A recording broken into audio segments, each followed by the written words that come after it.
오늘은 요한복음 10장 11절로 21절 말씀 가지고 좋은 목자와 무책임한 고용인이라는 주제로 말씀을 나누겠습니다.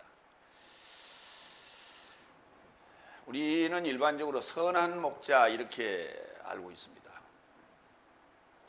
이 선하다는 단어는 헬라어로는 아가토스라는 단어를 씁니다. 근데 오늘 본문에는 좋은 목자인 칼로스라는 단어를 사용했어요. 그래서 선한 목자와 좋은 목자는 본질적으로 차원이 다릅니다. 좋다라고 하는 것은 결과를 얘기하는 거고, 선하다라고 하는 것은 본질을 얘기하는 것입니다. 그래서 본질의 결과가 좋은 것이에요. 그래서 예를 들어서 우리가 밀감나무가 있는데, 밀감나무는 본질적으로 선합니다. 그러나 그 결과는 좋은 열매를 맺기도 하고 나쁜 열매를 맺기도 합니다. 맺어가는 과정 속에 해풍이나 할까 여러 가지 외적인 영향에 의하여 나쁜 열매가 맺혀지기도 하죠. 그러나 정상적으로 아무런 해가 없이 그 나무가 실과를 맺혔다면 좋은 열매를 맺었을 거예요. 좋은 목자라고 하는 것은 어떠한 과정을 거쳐서 완성되어진 결과치입니다. 오늘 우리가 예수님을 만나야 될 이유는 그가 좋은 목자이기 때문에 그렇습니다. 그래서 그에게서 우리가 받은 가르침과 교훈은 나에게 또한 좋은 성도가 될 것이고 또 좋은 목자가 될 것이에요. 그러나 그가 가지고 있는 것이 본질적인 내용만 있다면 나는 어떠한 결과를 완성해야 될지, 그걸 목표로 삼아야 될지 잘 모르는 거예요. 말이라고 하는 것은 바로 우리의 의식을 지배하기 때문에 대단히 중요한 거예요. 근데 잘못 명명하고 있었다는 사실을 이제 우리가 기억하면서 오늘서부터는 이제 선한 목자가 아니라 좋은 목자, 우리가 이제 찬송가에도 보면은 선한 목자라고 되어 있는데 그렇게 이해하시길 바랍니다. 첫 번째 내지 요한복음 10장 11절로 13절 말씀 가지고 좋은 목자와 고용인에 대해서 말씀을 나누겠습니다. 첫 번째 11절 12절 같이 읽겠습니다. 나는 좋은 목자이다. 좋은 목자는 양 삶에서 초월하여 그의 목숨을 맡긴다. 그러나 고용인은 목자도 아니므로 자기 양 삶이 아니다. 그는 오는 이리를 보면 양 삶을 놔두고 도망하고 이리가 저 삶을 빼앗고 양 삶을 흩어버린다. 좋은 목자는 양 삶에서 초월하여 목숨을 맡긴다. 이 초월하다는 단어가 어떤 뜻이냐면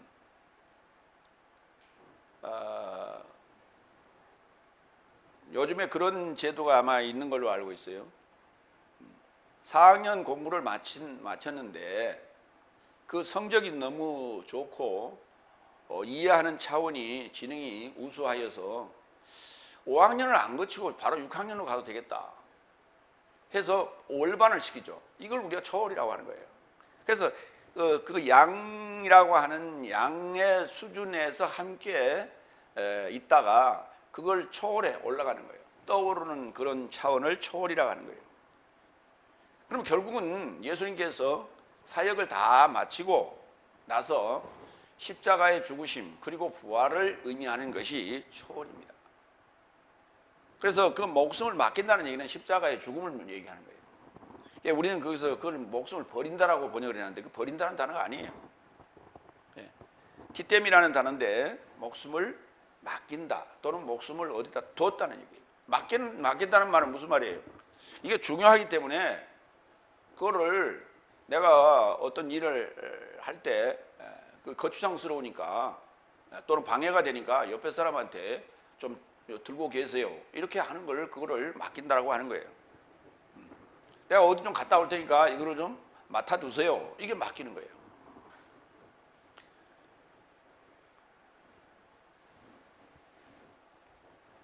그래서 그 예수님의 십자가 사건과 부활의 내용을 함축적으로 지금 쓰고 있는 말이 양삶에서 초월하여 목숨을 맡긴다라고 했어요. 목자라는 부분에 대해서 좀 우리가 살펴봅시다. 지난 시간에도 우리가 봤는데 오늘도 히브리서 13장 20절 봅니다. 평화의 하나님은 내세적 언약의 피 안에 계신 양의 큰 목자이신 내 삶의 주 예수를 죽음 삶에서 이끌어 올리신 분이시니, 하나님에 대해서 설명을 했어요. 그러면서도 예수님에 대해서 설명하기를 언약의 피 안에 계신, 내세적 언약의 피 안에 계신 양의 큰 목자라 이렇게 표현했어요. 그러면 예수님이 지금은 목자라고 표현했고 사도들을 목자로 세우시고 나서는 큰 목자가 되는 거예요. 그러면 사도들은 또다시 예수님에게서 이양받은, 권리를 위임받은 또 목자가 되는 거예요. 그렇기 때문에 히브리서에서는 예수님을 큰 목자로 표현했습니다. 에베소 4장 11절로 12절을 보면 사도 바울이 그 5가지 직분 또는 사역에 대해서 언급을 했는데 거기에도 목자가 등장을 합니다. 그리고 그가 사도 삶을 애언자 삶도, 복음 전파자 삶도, 목자 삶과 교사 삶도 할 때 거기에 목자라는 단어가 등장하는데 우리 개역성경상에는 그걸 목사라고 표현했어요. 목사는 아닙니다. 목자가 맞습니다. 성도의 완전함을 향하여 주셨다. 그 5가지 직분이 성도의 완전함을 향하여 주신 것이다. 이는 봉사의 일에 이루고자, 그리스도스의 몸의 건물에 이루고자, 그리스도스라고 하는 그 성전의 건물을, 성전이라는 건물을 세우는 데 사용하라고, 그리고 봉사의 일을 하라고 주신 것이 이 직분이다. 그 중에 목자라는 단어가 있습니다. 고용인은 목자도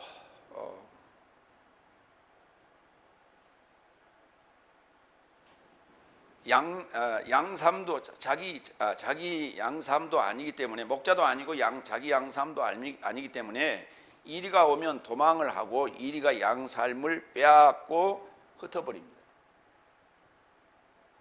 참 목자는 뭐 일이나 늑대나 다른 어떤 그런 사나운 짐승들이 올 때에 도망가지 않습니다.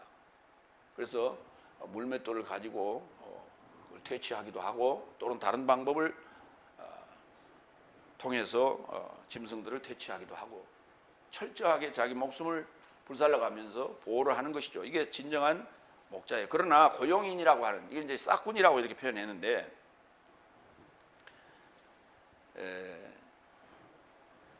목자도 삭스를 받습니다. 그리고 고용인도 삭스를 받습니다.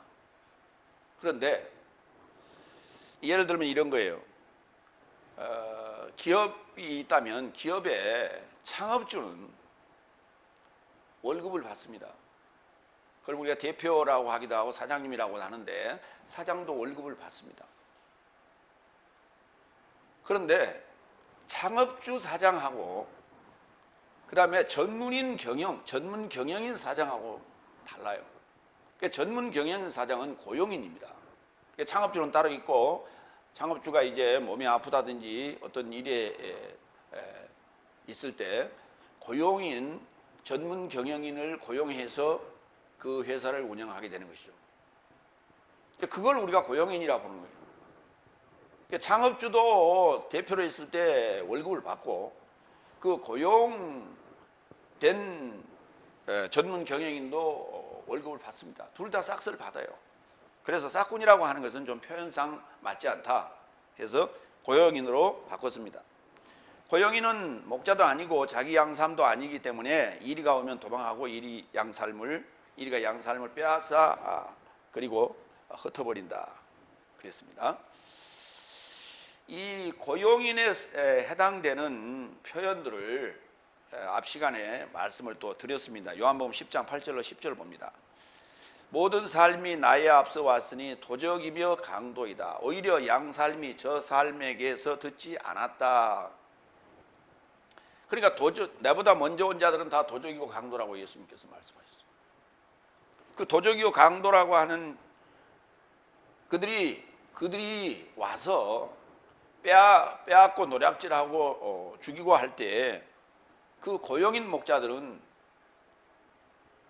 별로 관심 없었고 자기 몸이 위태로울 때 도망갔어요.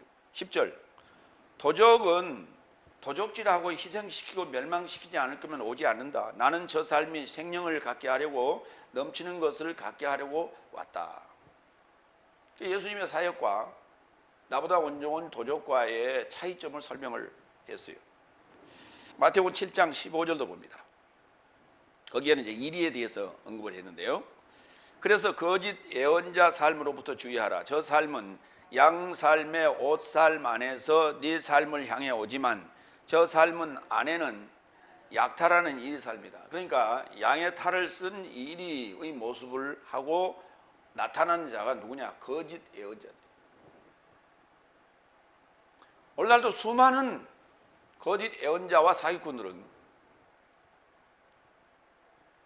얼굴에 써 있지 않습니다. 말을 들어봐도 몰라요. 프로필에도 나는 사기꾼이라는 얘기는 절대 없습니다.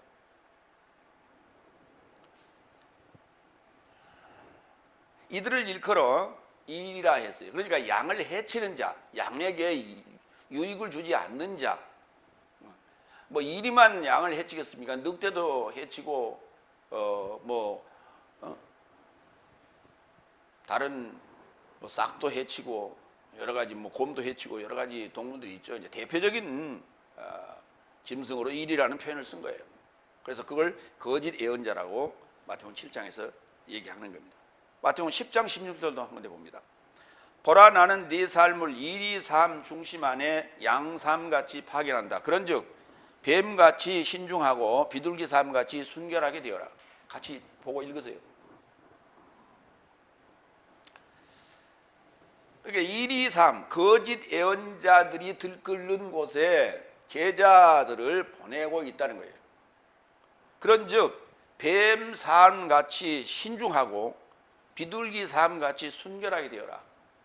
그 거짓 예언자들과 맞짱 뜨지 말고 제가 거짓말 한다고 너도 거짓말 하지 말고 순결해야 된다. 그리고 제가 거짓말을 하는지 그렇지 아니한지 신중해야 된다. 이 뱀이 신중합니다. 지혜로운 게 아니에요.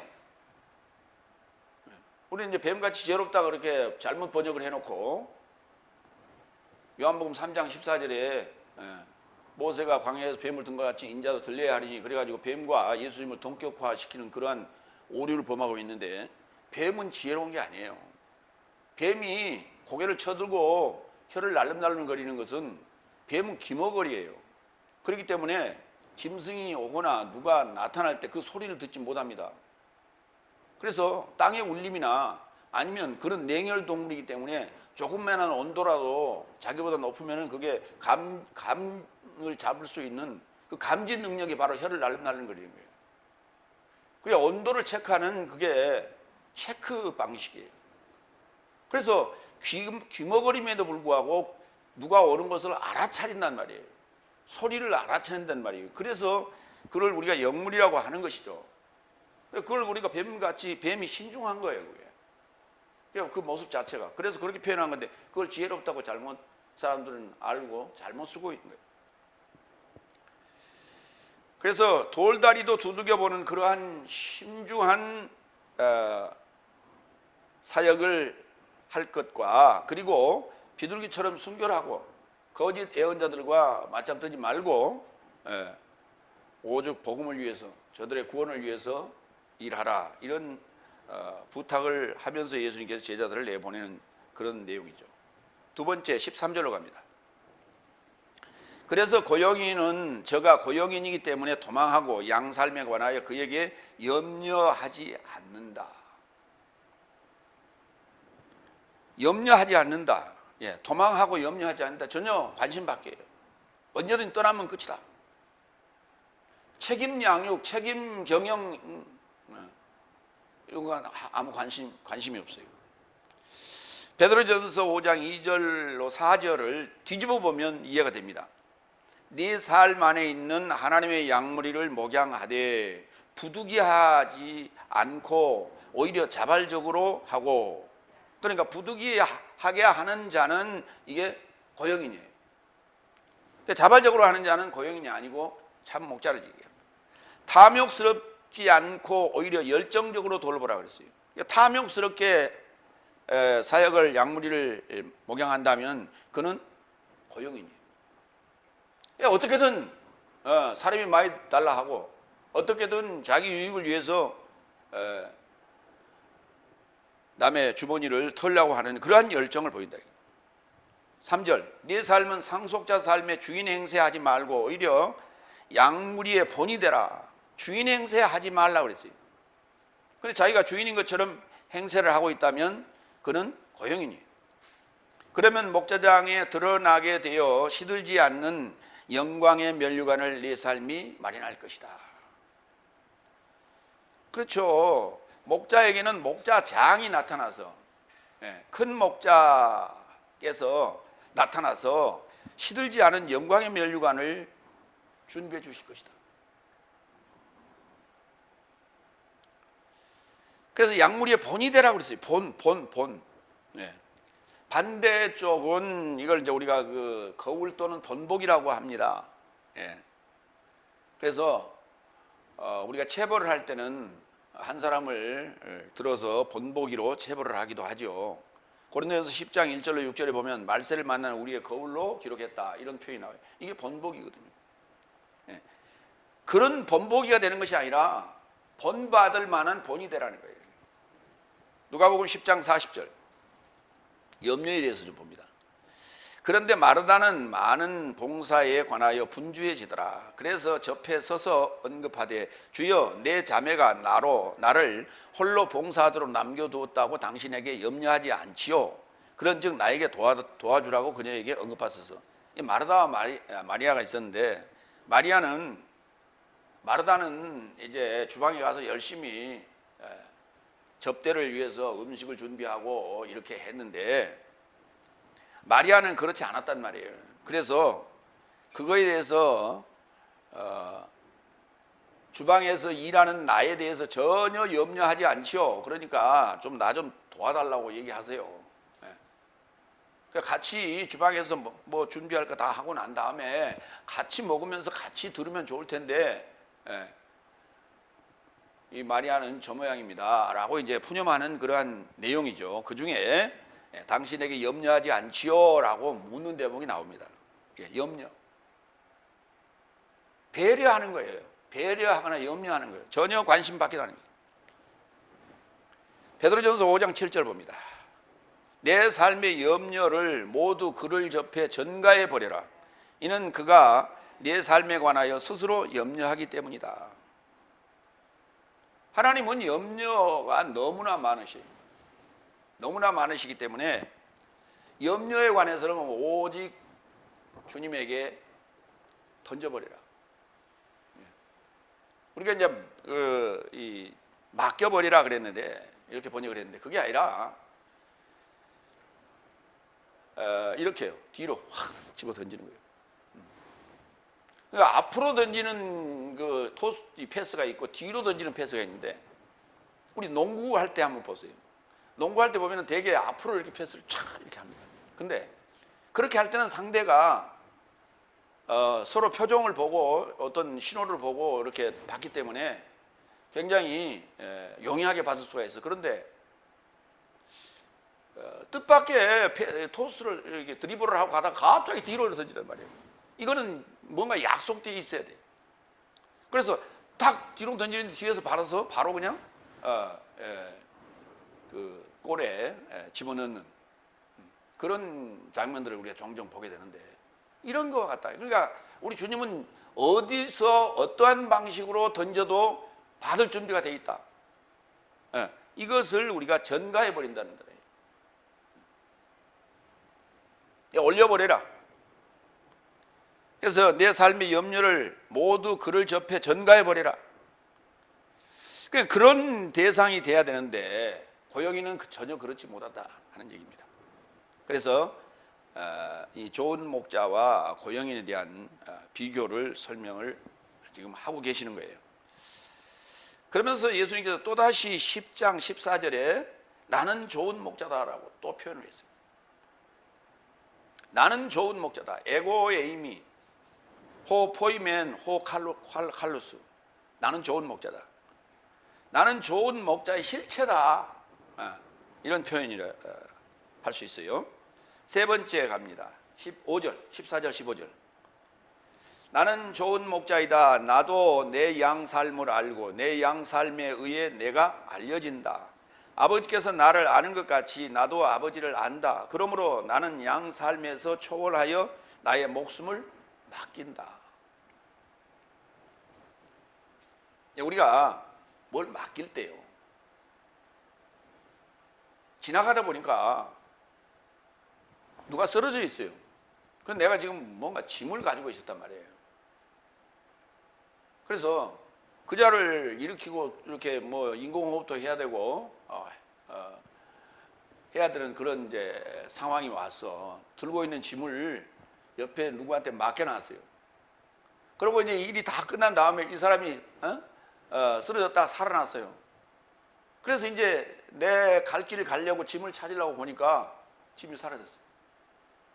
내가 그거 하고 있는 사이에 이 친구는 내 짐을 가지고 도망가 버렸어. 내가 알지 못하는 사람이에요. 얼굴도 기억이 안 나요. 남자는 남자였던 것 같아요. 그 정도밖에 기억이 안 나는 거예요. 그러니까 내가 알지 못하는 사람한테 나의 어떤 소중한 걸 맡길 수가 없죠. 아는 사람에게 맡겨야 돼요.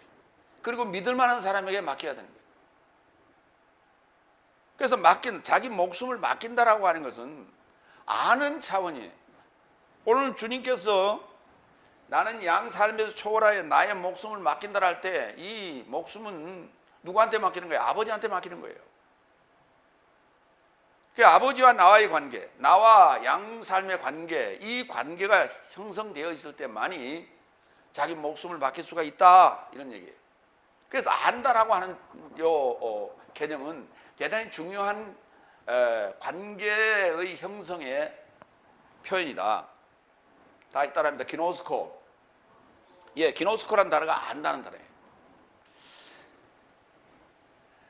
요한복음 14장 17절로 20절 봅니다.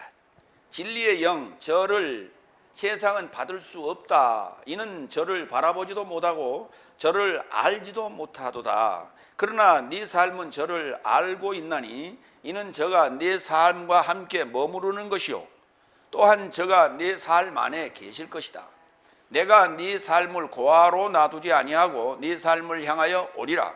잠시 후에 세상은 나를 바라보지 못할 것이다. 그러나 네 삶은 나를 바라보리니 이는 내가 살았고 네 삶도 살 것이다.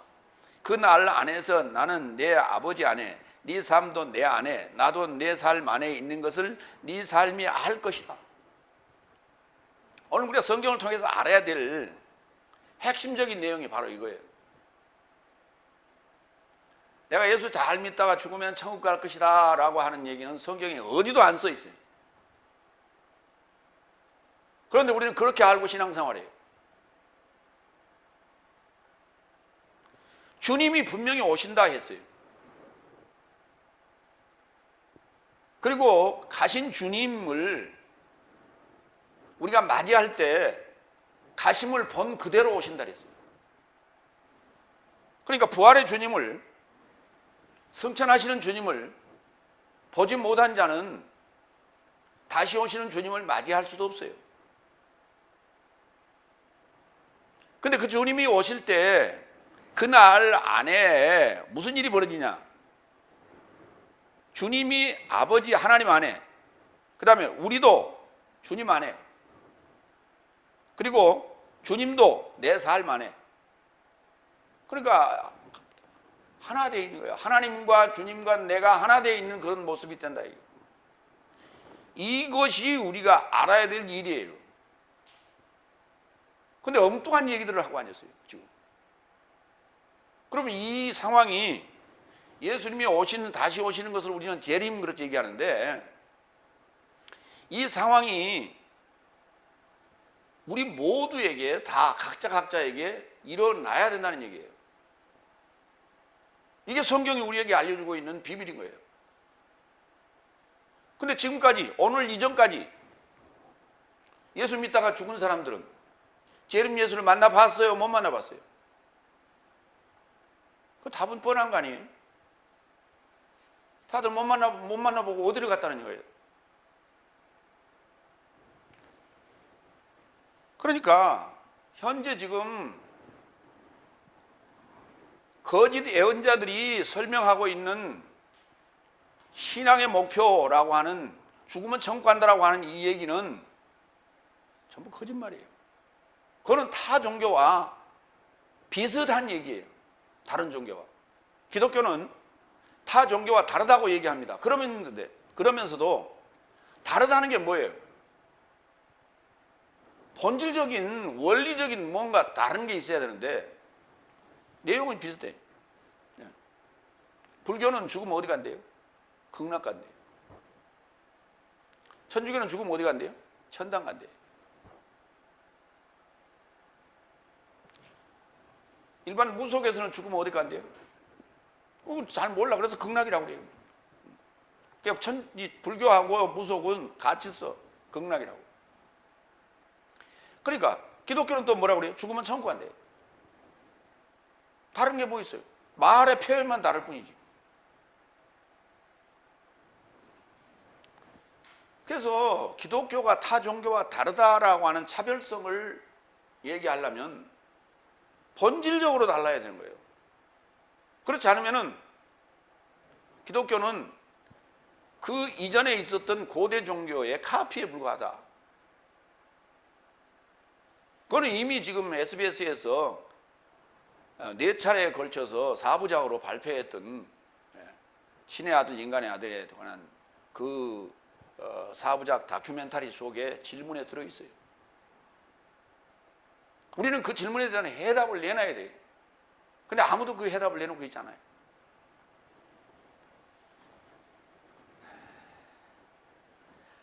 아버지의 계획을, 목표를 알지 못하면 주님이 오신 목적을 우리가 어떻게 이해할 수 있으며, 사도들이 삶을 이해하지 못하면 내가 살아가야 될 목표나 목적이 없이 우리가 신앙생활을 하다가 목사의 얘기만 듣다가 그냥 가는 거 아니에요. 근데 가서 보니까 잘못됐다. 누구한테 책임 물을 거예요? 나는 목사가 하라는 대로 했습니다. 성경 안 봤냐? 이거 봤는데요. 성경에 뭐라고 써있대? 그래서 개혁성경에 써있는 대로 얘기했어요. 그랬더니 원전은 그렇게 안 써있다. 번역을 잘못해놨구나. 그래도 할 수 없다. 저쪽으로 가라. 그럼 어떡할 거예요? 요한일서 4장 2절. 이것 안에서 하나님의 영을 알지니 육체 안에 오신 예수 그리스도스를 동의하는 모든 영은 하나님에게서 나온 것이다. 진짜 영이냐, 하나님의 영이냐, 가짜 영이냐라고 하는 것을 알 때, 지금 설교하는 목사가 하나님의 영 안에서 하느냐, 가짜 영 안에서 하느냐라고 하는 것을 알 때 그 기준을, 이 기준으로 분별하세요라고 사도 요한일서 4장 2절에 넣어놨어요. 육체 안에 오신 예수 그리스도스를 동의하는 모든 영은 하나님에게서 나온 것이.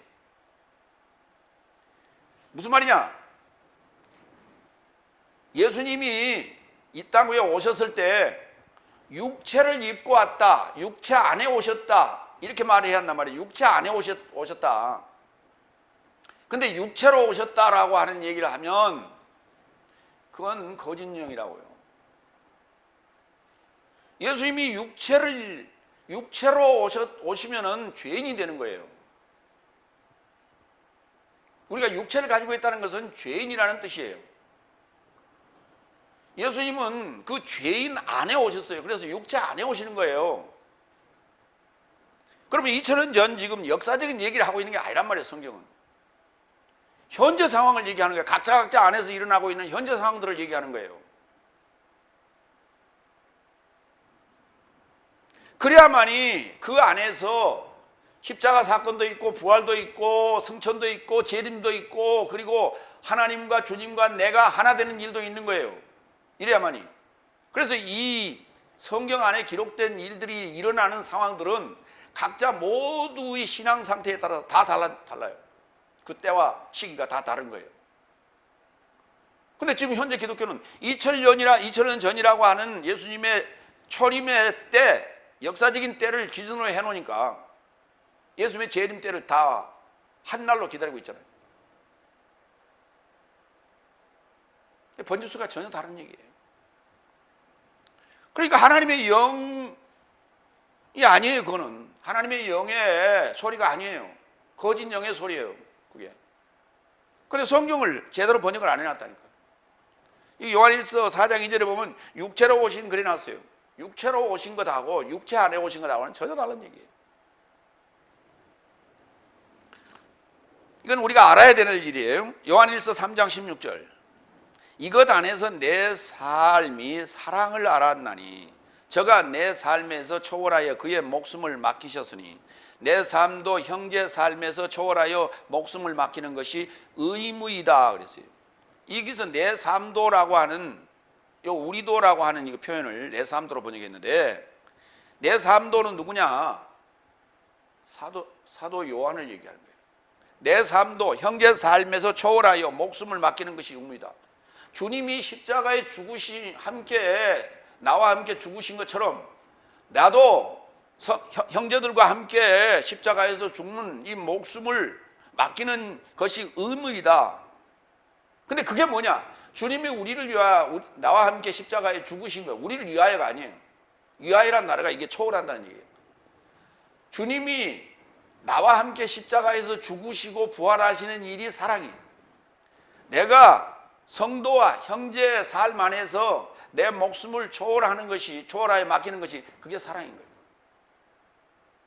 그러니까 우리는 사랑하면 그저 어려운 사람 도와주고 뭐 뽀뽀하고 껴안고 하는 게 이게 사랑이라고 착각하고 있어요. 사랑은 하나 되는 거예요. 이 세상적인 사랑도 부부 사랑도 하나 되는 건데요. 육체는 하나가 될 수가 없어요. 이 몸뚱아리는 절대 하나가 될 수가 없어요. 그러니까 마음으로 하나 되는 거예요. 마음으로 하나 되는 거예요. 그러니까 내 사랑하는 아내가 누군가의 마음을 뺏기고 있을 때, 내 사랑하는 남편이 함께 걸어가면서 곁눈질을 자꾸 이렇게 할 때, 마음이 딴 데로 자꾸 가는 거예요. 이게 거의 용납할 수가 없거든요. 용서할 수가 없어. 화나, 질투가 나.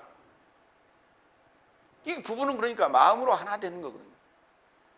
하나님과 내가, 주님과 내가 하나 됐다는 얘기는 믿음으로 하나 되는 거예요. 예.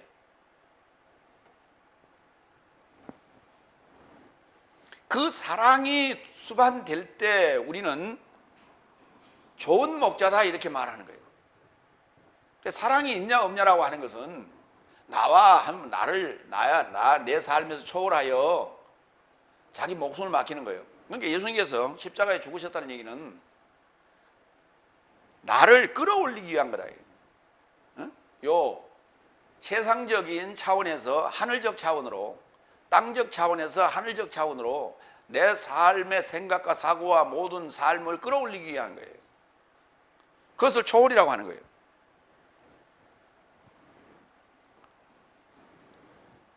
마태복음 10장 28절. 그리고 목숨을 살해함이 불가능하나 몸을 살해하는 삶으로부터 두려워 말라. 이게 누구냐? 이게 사단이에요. 또는 거짓의 예언자들이에요. 그러나 몸과 목숨을 지옥 안에 멸함이 가능한 자를 더욱 두려워하라. 그러면 예수님께서 십자가에 죽으시고 부활하셨다는 얘기는 지옥에 안 갔다는 얘기예요. 지옥 보내지 않았다는 얘기예요. 지옥이라고 하는 것이 뭐냐? 몸이나 목숨을 멸하는 곳이에요. 거기. 내가 주님과 함께 십자가에 죽어야 될 이유는 주님과 함께 죽으면 나의 몸과 목숨을 지옥에서 멸하는 일이 면해지고 다시 부활할 수 있다는 거예요. 이게 사랑이에요. 이게 또한 계명이고. 네 번째로 갑니다. 16절. 이 마당에서 나오지 않은 다른 양 삶도 나는 갖고 있다. 저 삶에게 그가 나를 인도함이 마땅하다. 저 삶이 내 음성에게서 듣고서 한 양무리가 되고 한 목자가 될 것이다. 그랬어요. 지금 이 마당에서 나오지 않는, 이 마당에 있는 자들은 누구냐면 양의 마당을 얘기하는 거예요. 양의 마당을 얘기하는데, 내가 양의 문이고 양의 마당은 그 지금 성막을 얘기하는 거고 성전을 얘기하는 거예요. 지금 몸된 성전을 얘기하는 건데, 지금 현재 이곳에 있는 요 예수님의 직접 제자들 그 말고 또 다른, 너희들이 복음을 전해야 될 그 다른 양 삶도 나는 지금 갖고 있다. 그런데 그에게로 그가 나를 인도함이 마땅하다. 그는 누구냐 하면 여기서 하나님을 얘기하는 거예요. 아버지 하나님을 얘기하는 거예요. 나를 인도함이 마땅하다. 그러면 나를 인도하는데 실제로는 누가 하느냐? 사도들이 갈 거예요. 열국이 내 음성에게서 듣고서 한 양무리가 되고 한 목자가 될 것이다. 사도들에 의하여 그들이 또 한 양무리가 되고 또 한 목자가 될 것이다. 성경에서 말하는 목자는 오직 예수님 한 분뿐이다라고 하는 얘기는 안 맞는 소리예요. 누구나 양은 영원한 양이 아니에요. 여러분 지금 양이라고 자꾸 생각하는데, 성도들은 나는 영원한 양으로만 존재할 겁니다 라고 얘기하는데, 하나님은 그걸 원치 않아요. 양은 영원한 양이 아니에요. 목자 후보생이에요. 그러면 신학교 가라는 얘기입니까? 신학교 안 가도 돼요. 복음의 진리를 제대로만 알면 그것을 전하는 자가 바로 목자예요. 네 번째, 16절. 마태복음 12장 39절 봅니다. 그러자 그는 답변하여 저 삶에게 언급하셨다. 나쁘고 가늠한 세대가 표적을 직접 찾으나 예언자 요나의 표적이 아니고서는 표적이 그에게 주어지지 않을 것이다 그랬어요. 이 말은 무슨 말이냐? 예수님께서 오신 목적, 예수님께서 보여줄 표적이 뭡니까? 하늘로부터 온 표적을 보여주세요라고 하니까 예수님께서 요나의 표적밖에는 보일 표적이 없다 이렇게 말씀하셨어요. 이 요나의 표적이 뭐냐면 예수님께서 죽으시고 부활하실 얘기예요. 그러면 예수님께서 죽으시고 부활하셨을 때 무슨 일이 벌어지느냐는 거예요. 그 일과 요나의 표적하고 무슨 관련이 있냐? 요나가 니느웨의 복음을 가지고 가서 선포하라고 그랬더니 도망을 갔어요. 다시스로 가다가 배에 탔는데 배가 풍랑을 만나가지고 그 뱃사람들이 요나를 갖다 바다에 집어던졌어요. 그래서 물고기 뱃속에 들어가서 3일 3야를 있다가 하나님한테 회개했더니 하나님이 물고기를 명하여 토해내라. 그래서 토해냈더니 육지로 나왔어요. 아니, 한번 생각해보세요. 진짜 물고기 안에 들어가서 3일 3야를 3일 동안 있을 수 있어요?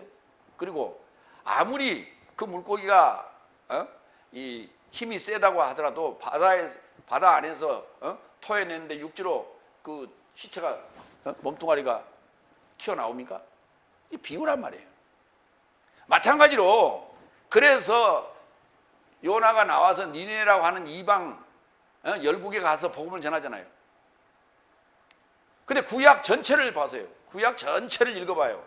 누가 복음을 들고 이방 열국에 전한 자가 있는가? 요나 말고 아무도 없어요. 예수님이 오신 목적은 유대인들이 복음을 열국에 전하지 않으니까 나를 통해서 이 복음이 이제는 땅끝까지 전해져야 되겠다라고 하는 그것을 보여주기 위해서 예수님이 오신 것입니다. 그래서 예수님께서 죽으시고 부활하시고 나면 성령이 임하시는데 그 성령이 임재가 바로 이게 재림이에요. 그래서 사도들이 그때부터 복음을 들고 전 세계로 퍼져나가잖아요. 땅끝까지 퍼져나가잖아요. 그 얘기를 하고 계시는 거예요. 오늘 지금 16절에 다른 양 삶도 나는 갖고 있는데 저 삶에게 그가 하나님이 나를 인도함이 마땅하다. 그들이 내 양무리가 될 것이고 또 목자가 될 것이다. 이렇게 말씀하고 계십니다.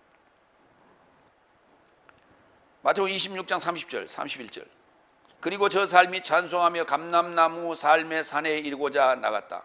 그때 예수께서 저 삶에게 말씀하신다. 네 삶 모두가 이 밤 안에 내 안에서 실족될 것이다. 왜냐하면 기록된 것이다. 내가 목자를 칠 것이다. 그러면 양떼의 양삶이 흩어질 것이다. 이 사건이 뭐냐면 예수님께서 감람산에서 이제 잡히시는 장면이에요. 그럴 때 예수님은 목자가 되고 그 제자들은 양떼가 되는데 그 목자를 치면 양무리가 흩어진다는 얘기예요.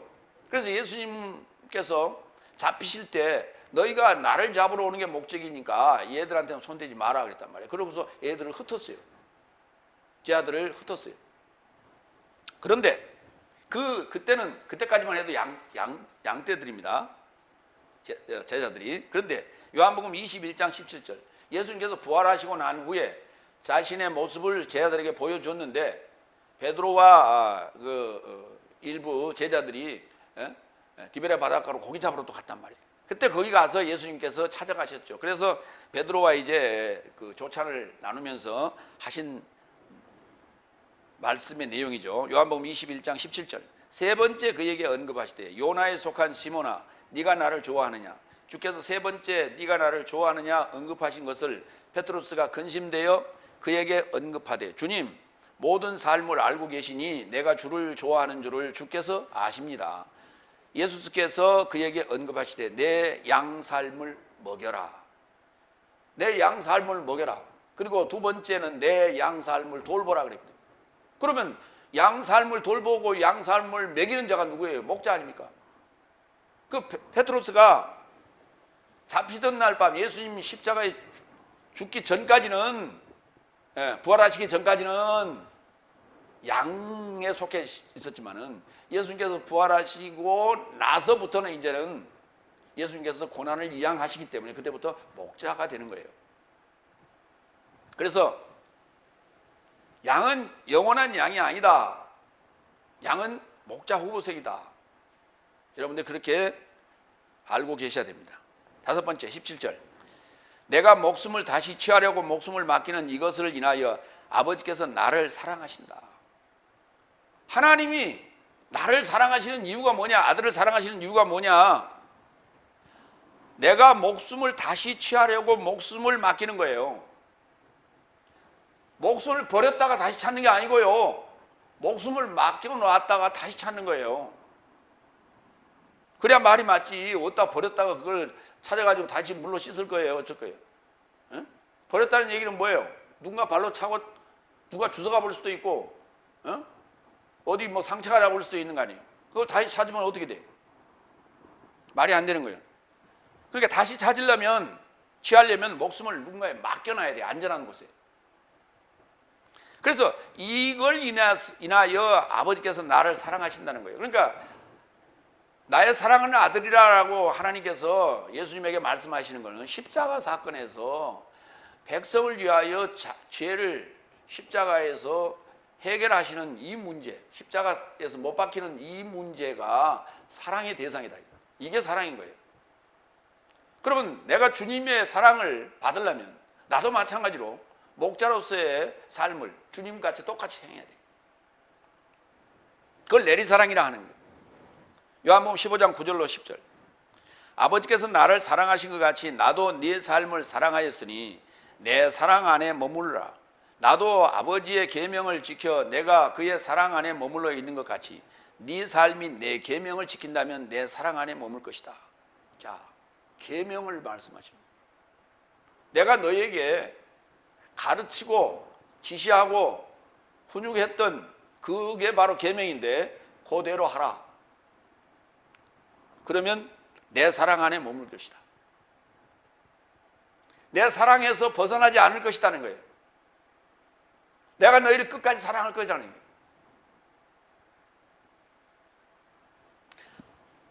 주님은 구약에서 말씀하신 아버지의 계명을 따랐어요.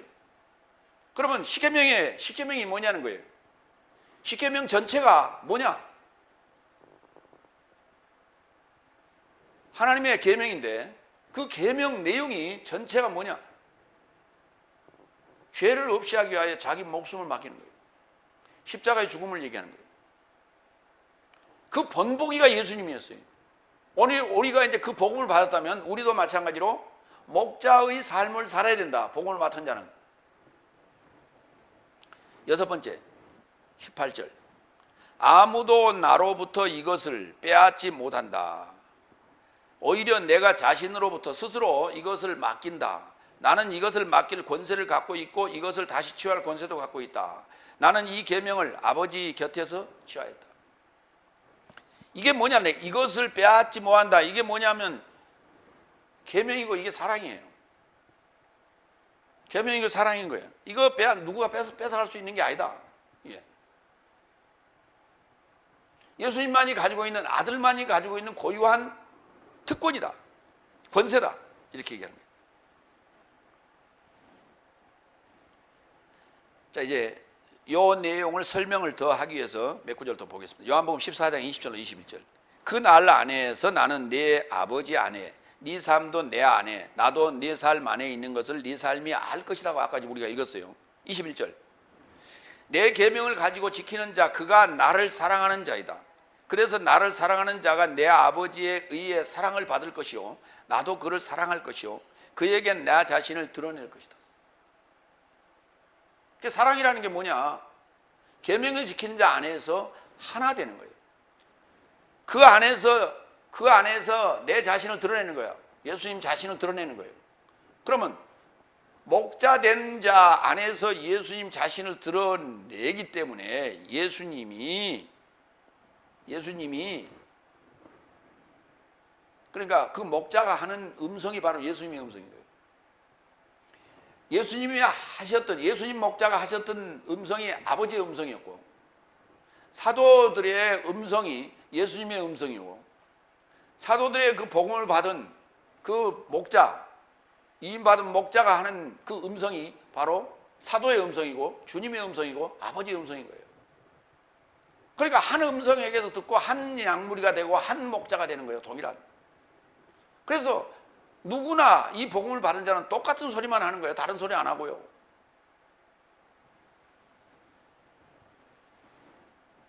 갈라디아서 2장 19절로 20절. 내 계명을 가지고 지키고 내 사랑 안에 있는 자가 뭐냐? 그게 뭐냐? 갈라디아 2장 19절로 20절이에요. 왜냐하면 나는 법으로 인하여 법으로 죽었나니 이는 하나님으로 살고자 합니다. 나는 법으로 죽었어요. 그 말은 무슨 말이냐면 죄인이었다는 거예요. 죄인은 법으로 죽는 거예요. 아니, 법이 없는데 어떻게 죄인을 단죄할 수 있어요? 죄인을 정죄할 수 있어요? 그러니까 율법이라고 하는 게 법인데 이 법이 나를 죽였어요. 왜? 뭐 때문에? 하나님으로 살고자 하는 거예요. 이 피조물, 미물 같은 피조물을 하나님께서 사랑하시고 십자가에서 나와 함께 못 박혀주신 예수님의 그 사랑이 뭐냐? 나를 죄인에서 의인, 죄인에서 하나님 만들고자 하는 거예요. 사람에게서 하나님 만들자는 거예요. 왜? 하나님을 만들어야 그가 나가서 또 죄를 없이 할 수 있죠. 하나님이 아니고 의인이 아니고 죄인이 어떻게 가서 죄를 없이 해요?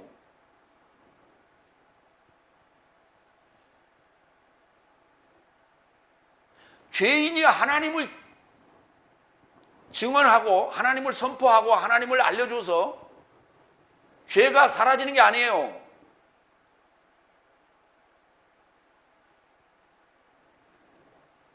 복음을 전하는 자는 반드시 의인이어야 되는 거예요. 책임을 져야 되는 거예요. 전해주는 걸로 끝나는 게 아니에요. 나는 그냥 복음을 전해줬으니까 당신이 알아서 하세요. 이게 아니라 그건 무책임한 고용인이에요. 그건. 끝까지 양육을 해내야 돼. 다시 목자로 세워내야 돼. 그걸. 그러려면 그가 본을 보여야 돼. 삶의 본을 보여야 되기 때문에. 그리고 그자도 또 자기 목자가 자기한테 본을 보인 것처럼 똑같이 나가서 목자 생활을 하는 거예요. 이거를 법으로 죽고 법으로 나를 죽이고 하나님으로 살고자 했다 이렇게 표현하는 거예요. 19절 20절 우리 개혁성경은 그렇게 안 돼 있어요. 법으로 죽고가 아니라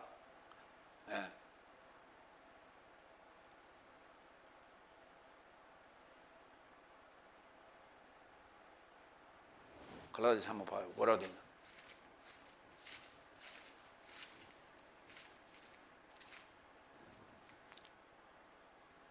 율법을 향하여 죽었나니 율법으로 말미암아 율법을 향하여 죽었나니 하나님을 향하여 살려 합니다. 향하여란 단어 없어요. 향하여란 단어가 없어요. 향하여란 단어는 헬라어로는 프로스라는 단어인데요. 그 단어 쓰이지 않았어요, 전치사. 그리고 법으로라는 역격으로 바로 썼어요. 하나님으로 살고자 할 때 하나님 자신 그 자체가 역격으로 썼어요. 그렇기 때문에 율법으로 죽고 하나님으로 살고 이렇게 돼 있어요. 우리가 율법으로 죽으면 하나님으로 사는 거예요. 부활했다는 말은 하나님이에요.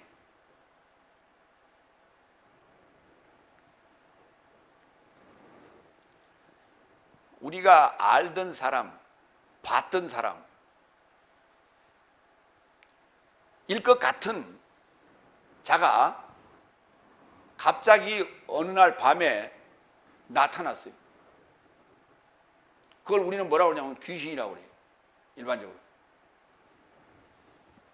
홀령 또는 귀신이라고 그러는데 그 홀령 귀신은 몸이 없어요. 그러나 부활하신 주님은 몸이 있었어요. 우리도 부활하면 몸이 있어요. 그 몸을 가지고 있는 자를 인자라고 부르고 그 자를 하나님이라고 부르는 거예요. 그러니까 귀신과 다른 거예요. 귀신은 죽었다가 나타났는데 몸뚱아리가 없어요. 근데 죽었다가 살아났는데 몸뚱아리를 가지고 있다면 그가 하나님인 거예요. 성경은 이 얘기를 하고 있는 거예요. 근데 지금 우리 기존의 복음은 전혀 엉뚱한 얘기를 하고 앉았어요. 성경하고 전혀 상관없는 얘기를 한 거예요. 부활 언제 해요? 죽은 다음에 한대요. 그때가 언젠데? 칠성판에 누우면 누워갖고 그러고 나서 그걸 누가 봤어요? 죽었다가 부활한 자를 누가 봤어요? 그리고 죽었다가 부활해가지고 다시 와가지고 증언한 자가 누가 있어요? 아무도 없잖아요. 근데 뭘 보고 믿으라는 거예요? 성경은 전혀 그런 얘기를 써놓은 게 아니라니까요. 근데 성경을 이해를 잘 못하고 번역을 엉터리로 해놓고 지금 자기들 마음대로 이거를 법으로 죽고 하나님으로 살고를 법을 향하여 죽었고 하나님을 향하여 뭘 하나님을 향하기는 뭘 향하여 살아요. 말이 맞는 소리예요. 그게 하나님이 우리를 살려냈지 하나님을 향하여 내가 살았어요. 말이 안 되는 소리예요. 그게.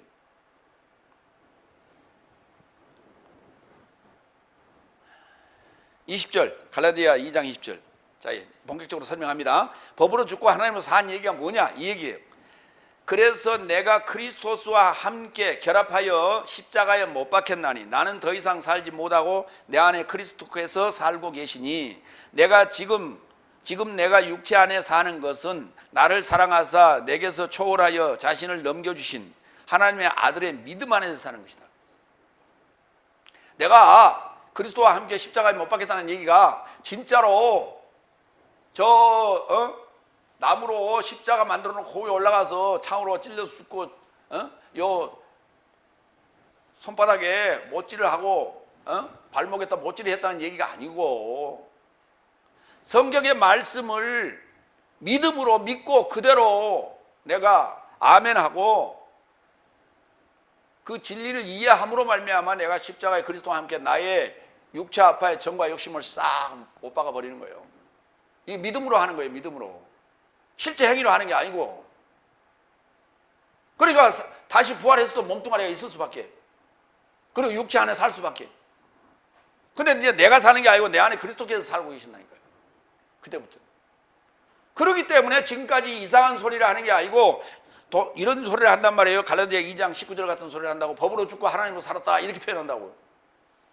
그 자의 눈에만 그렇게 보이는 거예요. 성경이 동일한 성경을 봐도. 이게 요 개혁 성경을 보는 게 아니에요. 원전을 보는 거지. 원어 성경을 보는 거지. 근데 원어 성경을 같이 봐도 글쎄 그 눈에는 그렇게 안 보인다니까. 왜? 설명할 방법이 없어요.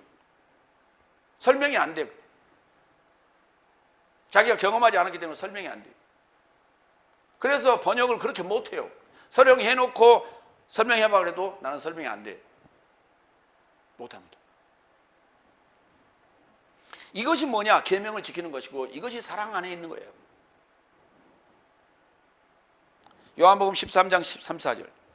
나는 내 삶에게 서로 삶을 사랑하라고 새 계명을 준다. 이 새 계명은 변하지 않는 거예요. 변하지 않는 거예요. 그러면 옛 계명은 변합니까? 변해왔지요.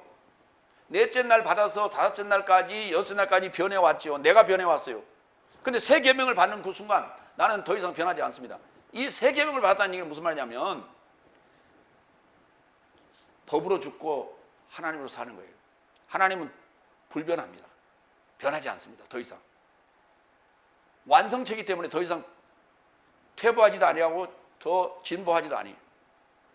네, 그대로 계십니다. 이것이 카이노스라는 단어예요. 새라는 단어예요. 요게. 그래서 이 새 계명을 준다는 거예요. 그러니까 서로 사랑하라는 얘기가 뭐냐면 나에게 너희가 사랑을 받았지 않냐? 너희도 사랑하라는 거예요. 어떻게 사랑하는데요? 죽도록. 죽도록 사랑하라. 그러면 함께 영생할 것이라는 거예요. 이것이 계명이에요. 예수님께서 주신 새 계명이에요. 요한일서 2장 7절로 8절. 사랑스러운 형제 삶이여 내가 네 삶에게 새 계명을 기록하는 것이 아니라 오히려 옛 계명을 네 삶이 시작부터 가지고 있었는데 옛 계명은 네 삶이 들었던 말씀이다. 우리가 구약에서도 신약까지 다 말씀을 다 달달달 외우고 있어도 그건 옛 계명이에요. 그런데 내가 다시 네 삶에게 새 계명을 기록하나니 네 안에서 참되고 네 삶 안에서도 참된 것이다. 그 안에서 참되고 네 안에서도 참된 것이다. 그 참된 건 뭐냐면 거짓이 없다는 거예요. 말씀대로 그대로 완성됐다는 거예요. 성취됐다는 거예요. 그게 법으로 죽고 하나님으로 살았다는 거예요. 이렇게. 그래서 하나님은 산자의 하나님이지 죽은 자의 하나님이 아니란 말이에요. 산자의 하나님이란 말은 무슨 말이냐면 그 산자가 하나님이란 얘기예요. 산자를 봐라. 그가 하나님이다. 하나님을 어떻게 보여줘요 우리가? 하나님 보여주세요 그러면 내가 믿을게 그러잖아요. 그 부처처럼 이렇게 가만히 있어요. 동상 만들어갖고 이렇게 불상 만들어갖고 가만히 이렇게 세워놔요. 성경이 말하는 하나님은 진리를 얘기해야 돼요. 갈 길을 우리에게 안내해 줘야 돼. 지시해 줘야 돼. 제대로 된 진리를 얘기해 줘야 돼. 그게 하나님인 거예요. 그럼 그대로 믿으면 되는 거예요. 그게 믿음이라고 그래요.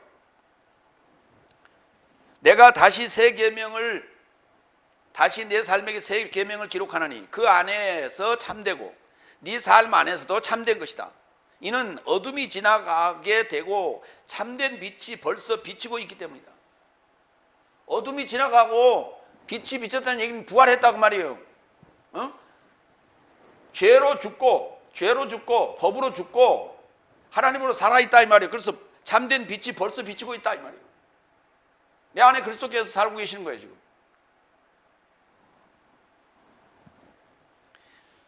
이거를 사랑이라 하는 거예요. 이걸 우리가 사랑을 받았다라고 하는 거예요. 이걸 내가 계명을 지켰다라고 말하는 거예요. 구약의 율법을 지킬 수 있어요? 없어요?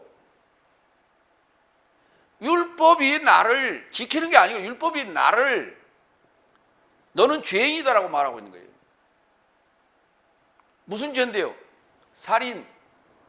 그러면 살인죄인데 그럼 형량은 뭡니까? 그랬더니 사형. 근데 왜 안 죽이세요? 네가 어떻게 하나 보자. 그 어떻게 하나 보자가 뭐냐면 메시아를 보내주겠다는 거예요. 그러면 죄인이 옥에 갇힌 지금 살인 사형수가 거기서 살아나오려면 누군가의 도움이 필요하잖아요. 그 도움을 주는 자가 메시아예요. 그가 그리스도라고요. 그러면 그리스도가 나보다 먼저 와야 돼요? 나보다 나중에 와야 돼요? 대답해 보세요. 나중에 와야 맞잖아요. 그래서 예수님이 뭐라 했어요? 나보다 먼저 온 자는 다 절도요, 강도요. 그랬어요. 그러니까 내가 그 절박한 상황에서 메시아를 만나야 되는 거예요. 그래서 내 죄가 해결이 되는데 어떻게 되느냐? 그리스도와 함께 죽는 거예요. 옥 안에서. 그러면 그 시체는 밖으로 내보내요. 왜? 죽었으니까. 죽은 시체를 옥 안에 놔두지 않잖아요. 내보내요. 그리고 이제 호접부에 빨간 줄이 쫙 올라갑니다. 그 다음부터 내가 살아서 돌아다녀도 누가 나를 다시 잡으다가 옥에 집어넣지 않아요. 왜? 빨간 줄이 이미 올라갔으니까. 이게 십자가의 죽음인 거예요. 이게 갈라디아 2장 20절 고백인 거예요. 이게. 우리는 지금 역사적인 예수를 믿고 있다고. 2000년 전에 오신 예수. 그가 우리 죄를 다 해결해 주셨다. 십자가에서. 그리고 구약의 율법을 다 완성하시다. 어떻게? 어떻게라고 하는 설명은 하나도 없이 말만 그렇게. 왜? 그렇게밖에 설명할 방법이 없어. 역사적인 예수를 믿으면. 역사적인 예수라는 말은 무슨 말이냐면 이런 거예요. 그건 안 믿어도 돼요. 왜? 얼마 전에 우리 8.15 경축식을 했죠.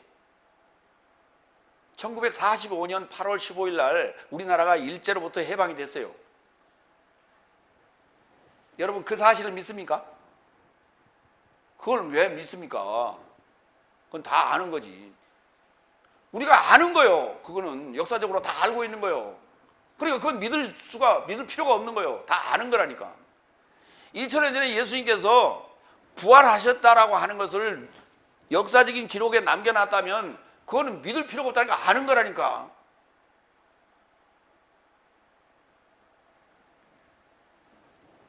근데 성경이라고 하는 역사적인 책으로 2000년 전에 예수님을 다시 우리가 살펴보면 예수님께서 십자가에 죽으시고 무덤에 들어갈 때까지만 객관적이에요. 그때는 예수님도 제자들도 봤고 제자들이 아인 병정들도 봤고 다른 사람도 봤어요. 거기까지만 객관적인 거예요. 그 이후에 예수님 부활하신 모습을 제자들 외에는 본 적이 없어요. 그 이후부터는 사도들이 제자들이 일을 시작하는데 제자들밖에는 볼 수가 없지 예수님을 본 자도 없어요. 누구만 봤어요? 제자들만 봤죠. 그러면 그 객관적이에요? 주관적이에요? 성경은 누가 써놨습니까? 제자들이 써놨잖아요. 그렇기 때문에 그부터는 비밀이란 말이에요. 그런데 예수님이 오시는 탄생하시는 것도 비밀이에요. 사실은 예수의 부활도 비밀이에요. 예수님의 재림도 비밀이에요. 그렇잖아요. 그렇기 때문에 비밀이기 때문에 믿는 자에게만 이것은 보여지고 완성되는 거예요. 그래서 우리가 믿는다고 하는 거예요. 그래서 믿는 거지. 이미 되어진 것은 과거 역사적인 건데 그거는 뭐하러 믿어요? 그거는 그냥 알면 되는 거지. 세 번째로 갑니다. 요한복음 10장 19절로 21절.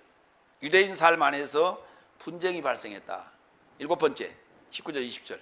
그런즉 이 말씀 삶을 인하여 유대인 삶 안에서 다시 분쟁이 발생하였다. 그래서 저 삶에서 많은 삶이 저가 귀신을 갖고 미쳤다고 말하더라.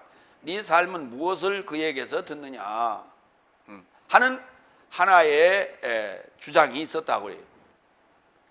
유대인 삶이라는 뜻이 무슨 말이냐면 실존의 출현을 소망하는 삶이어야 돼요.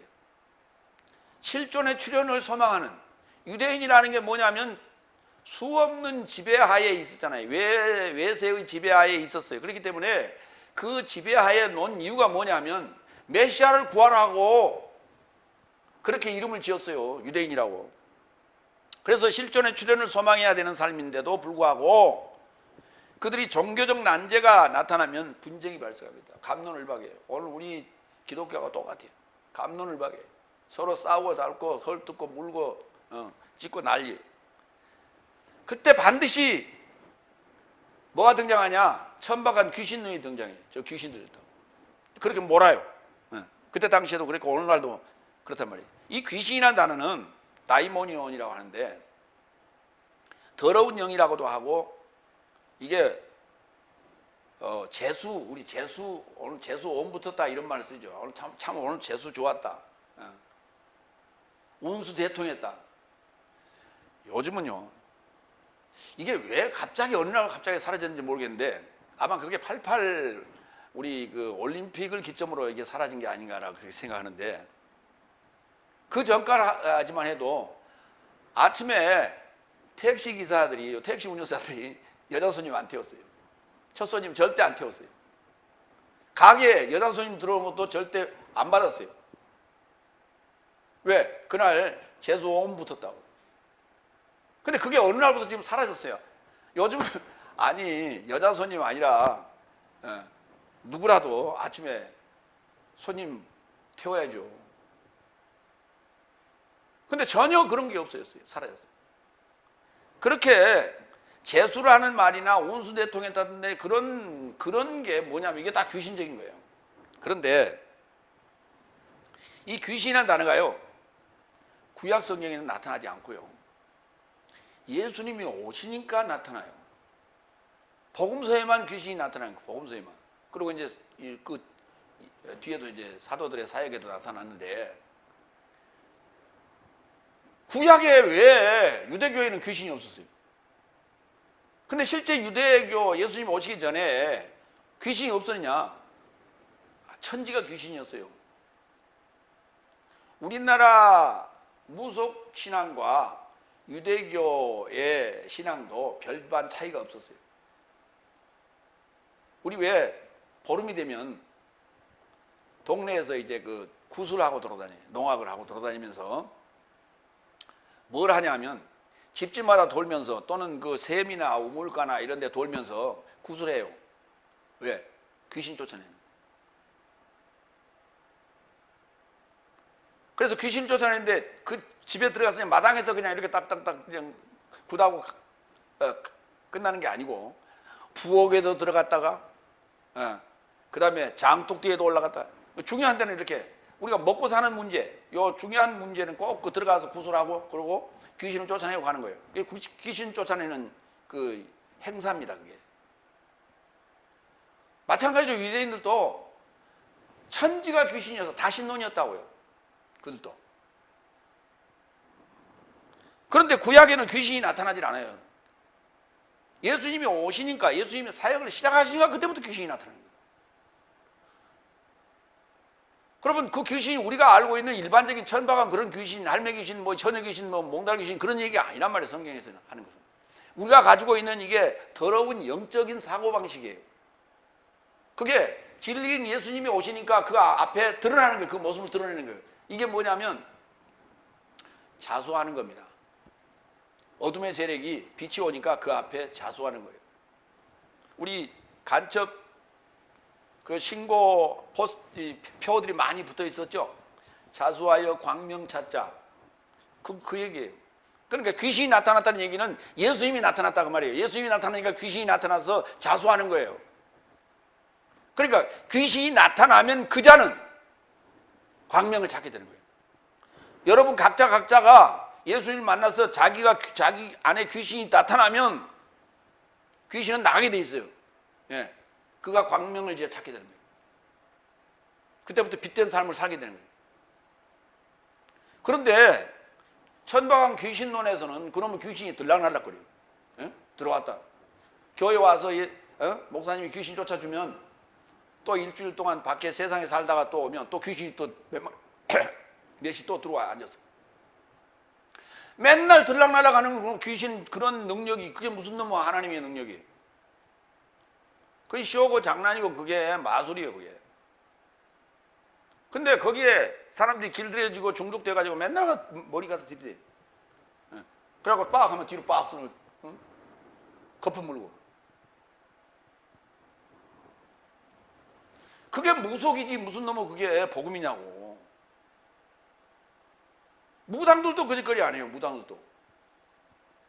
근데 예수 무당, 이 양복 입은 무당들은 그런 이상한 짓들을 하고 있단 말이에요. 그래서 한동안 또 조용하더니 또 수입도 무당들이 또 들어와가지고 또 난리를 치더니.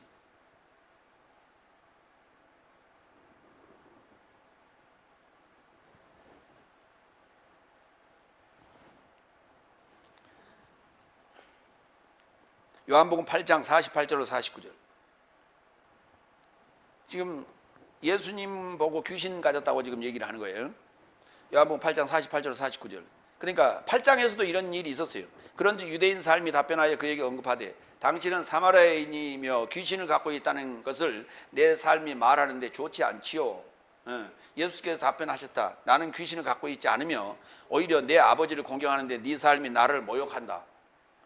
그러니까 하나님으로부터 받은 말씀을 하니까 그들은 그 차원을 지금 이해하지 못하는 거예요. 그러니까 자기 차원을 뛰어넘는 얘기가 나오니까 아, 저건 귀신이 들려주는 얘기지 이 인간이 할 소리가 아니다 이렇게 생각하는 거예요.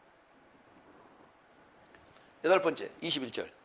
다른 삶은 분쟁하는 또 다른 삶은 이 말씀 삶은 귀신 들린 자의 해설 삶이 아니라고 말하더라. 야, 귀신 들린 자가 어떻게 저렇게 논리적으로 얘기할 수 있느냐. 귀신은 소경의 눈삶을 여는 것이 불가능하지 않느냐. 9장에서 예수님께서 날 때부터 소경된 자의 눈을 열었잖아요. 귀신을 지금까지 우리가 알고 있는 귀신은 소경 눈 뜬 적이 없었지 않냐. 근데 어떻게 우리나라에서는 신봉사의 눈이 뜨는 그런 그 창극을 했나 몰라요. 판소리를. 참 희한하잖아요. 그 심청전에 보면요, 심청이가 팔려가게 되는데 공양미 300석에 팔려가는데 그거를 받아가지고 절에 시주를 하면은 눈을 뜰 수 있다 이래가지고 스님이 등장을 해요. 이게 불교적인 얘기로 시작을 해요. 그래가지고 심청이가 임당수에 가서 몸을 던져서 제물이 됐어요. 그러다가 그 돌아오는 상인들이 그 뭡니까 바다 위에 떠 있는 심청이를 건져냈잖아요. 부활이에요. 불교에는 부활이라는 게 없어요. 부활이라는 이론이. 불교에서는 죽으면 환생을 한다고 그래요. 뭘로? 뭐 짐승으로 하거나 개로 하거나 무슨 뭐 다른 형태로 환생을 해 돌아온다 그래. 그러지 부활이라는 개념이 없어요. 불교에는. 그런데 죽은 심청이가 살아났으니 부활 아니에요. 이건 기독교 사상이란 말이에요. 근데 또 하나 더 재미난 게 부활한 자를 만났더니 심청이가 신봉사가 부활한 자를 만났더니 눈을 떠요. 신기한 일이 벌어졌어요. 그러니까 예수님을 만난 자가 눈을 뜨잖아요. 하나님을 그러니까 부활한 자가 누구냐? 하나님이에요. 하나님 만나면 우리가 눈을 뜨게 돼 있어요. 근데 그 눈이 심학교 신봉사 눈 그런 눈 말고요. 성경을 이해하고 하나님을 이해하지 못하는 소경의 눈이에요. 지각의 눈이 멀은 그 눈이 그때부터 보여지기 시작하는 거예요. 이게 하나님을 알게 되는 눈이란 말이에요. 영안이 열리기 시작하는 거예요. 그런데 그걸 실제적인 어떤 장면으로 지금 묘사를 해놨고 일부 그것을 확인한 유대인들이 귀신은 소경의 눈을 띄운 적이 없지 않냐. 그런데 저자가 소경의 눈을 띄웠으니 그 귀신 들었다고 얘기할 수 없지 않냐. 이렇게 두 파로 갈린 거예요. 그런데 결론이 났느냐? 누가 이겼어요? 예수님을 십자가에 못 박게 했으니까 결국은 전자가 이긴 거예요. 귀신놈 가지고 안 되니까 뭘 했어요? 자칭 유대인의 왕이라고 하는 말을 했다. 이거는 권력에 대한 이거는 항명이고 이거는 뭡니까? 모반이다. 해가지고 예수님을 십자가를 못 박게 되는 거 아니에요. 상대를 제어하는 것, 상대를 제거하는 것은 자기의 어떤 직분이나 자기의 직업이나 자기의 권력이 위협을 받을 때 상대를 제거해야 돼요. 그래서 그게 모반죄거든요. 요한복음 9장 39절로 41절 좀 볼까요? 예수께서 심판에 이르고자 내가 이 세상에 이르고자 왔으니 보지 못하는 삶은 보게 하려고 보는 삶은 소경삶 되게 하려고 합니다. 그리고 바리새인 삶 중에서 그와 결합하여 있던 삶이 이 말씀을 들었다. 그리고 그에게 언급하였다. 내 삶도 소경 삶이 아닌가? 예수께서 저 삶에게 언급하셨다.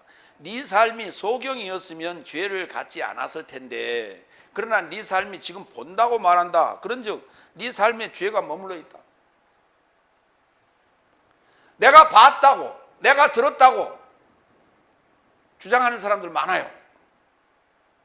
내가 천국 갔다 왔다고 내가 죽었다가 천국 갔다 왔다고 다 거짓말이에요.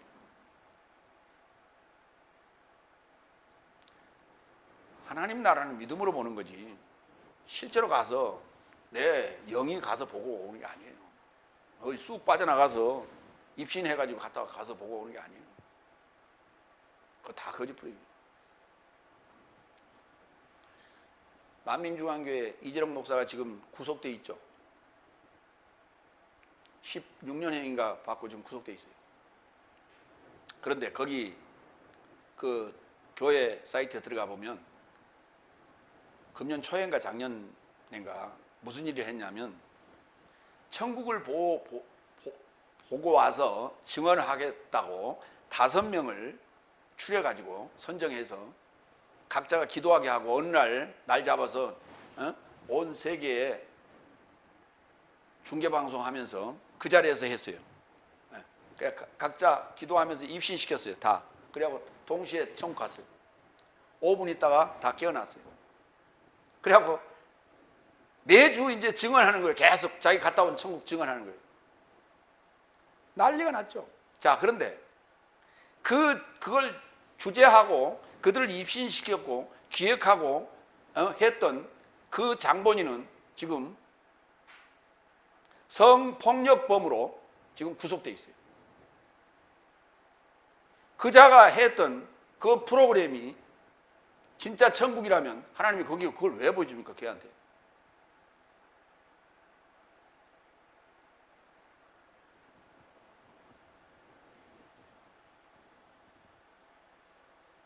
그런데 사람은 보고 왔다고 하니까 거기에 미혹되는 거예요. 예수님 뭐라 했어요? 본다고 하는 자들은 소경 만들고 소경됐다 보지 못하는 사람은 보게 하려고 한다는 거 아니에요. 그러니까 우리가 주님을 만났다는 것은 뭐예요? 내가 지금 소경이라는 거예요. 나는 알지 못합니다. 나는 볼 수 없습니다. 보게 해주세요. 눈뜨게 해주세요. 알게 해주세요. 보게 해주세요. 그거 아니에요. 보는 자가 예수님을 뭐하러 기다릴 필요가 뭐 있어요? 보지 못하기 때문에 예수님을 우리가 만나기를 원하는 겁니다.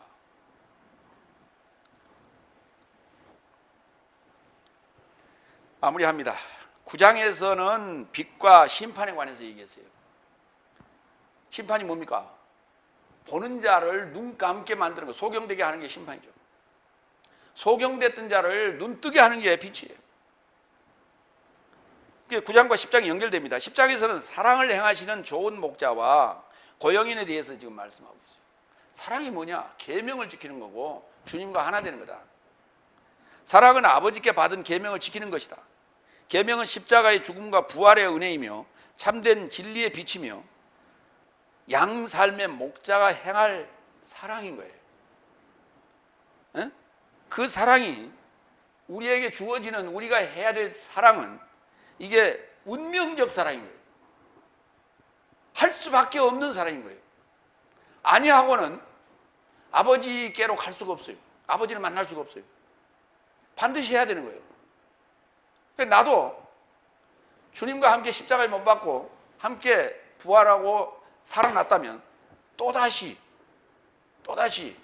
목자의 삶을 살아야 돼요. 이것이 오늘 주님께서 우리에게 가르쳐 주신 복음의 진리라. 기도하겠습니다.